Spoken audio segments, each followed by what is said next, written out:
পাশের বাড়ি থেকে যদি এমন সুন্দর সুন্দর খাবার আসবে তাহলে কি আমি আজকে রান্না করতাম? কখনোই রান্না করতাম না।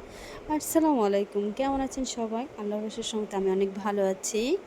আজকে সকালবেলা নামাজ পড়ে মানে ঘুম থেকে উঠে ব্রাশ করে নামাজ পড়ে একটু হালকা চা খেয়ে আমি গিয়েছিলাম হাঁটতে।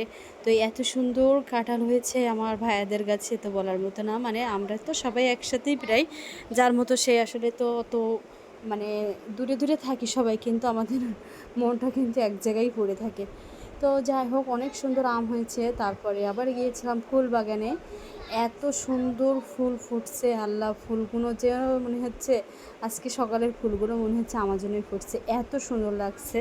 খুবই মানে খুব একটা সুন্দর একটা মুহূর্ত কাটালাম আজকে সকালবেলা, খুব ভালো লাগছে। অনেক দিন পরে এখান থেকে আমরা গিয়েছি, এই 3-4 মাস ধরেই মনে করেন আমি আর তেমন হাঁটতে মারতে যাই না।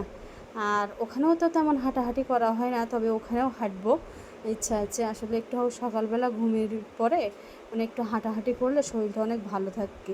আর তবে আমার জন্য মনে হয় গ্রামে সকালবেলা হাঁটতে মানে খুব ভালো লাগে। ধান ক্ষেত, পেঁপে ক্ষেত, পটল ক্ষেত, মানে আমাদের এখানে তো অনেক সবজি, আর এখানে তো মনে করেন চারি সাইডে পানির বরজ, মানে আসলে খুবই ভালো লাগে। আসলে এই সব দৃশ্য ফেলে দিয়ে কিন্তু কখনোই যাওয়া উচিত ছিল না আমার ওখানে। আসলে বাচ্চাদের জন্য যাইতেই হলো, কিছুই করার নেই। তো যাই হোক, অনেক অনেক ফুল তুলছিলাম আজকে। আর আমি এখান থেকে ফুল, ভুইয়ালা তো আমাকে কিছুই বলে না, এখান থেকে ফুল তুললে আরও বরঞ্চ আমাকে বলে যে একটু বেশি বেশি করে তোলো ফুল, সমস্যা নেই, ফুলগুলোই মনে হয় ফুটছে। আসলে কি বলবো, ফুলে আমাকে একদিন না পেরে বলছে আমি নাকি ফুলের বাগানের ফুল। তো যাই হোক, আবার একটু দৌড়ও দিলাম, পিছন থেকে তো আমার ক্যামেরাম্যান আছেই। এখানে আমার ক্যামেরাম্যানের অভাব নেই, তবে আমি নাভারণ চলে গিয়েছি, তো ওখানে আমার ক্যামেরাম্যানের খুবই খুবই কষ্ট। আসলে মাঝে মাঝে যে থ্রি পিসগুলো আমি যে একটু এলিয়ে মেলিয়ে সুন্দর করে দেখাবো, কিন্তু সেটা আমার কখনোই হয় না। যাই হোক, বাসায় আসলাম, হাঁটাহাঁটির পরে মানুষ খাই লেবু জল, আর আমি খাচ্ছি লুডুস। আমার মানে ওজন আল্লাহর রহমতে খুব ভালোই হবে, বুঝতেই তো পারছেন। যাই হোক, একটু কবুতরের মাংস রান্না করছি, আর তেলাপিয়া মাছ দিয়ে আর উচ্ছে দিয়ে রান্না করছি আজকে। আর হচ্ছে কবুতরের মাংস দিয়ে ডিম দিয়ে একসাথে রান্না করছি, অনেক মজা করে আজকে ভাবছি একটু ভাত খাওয়া হবে।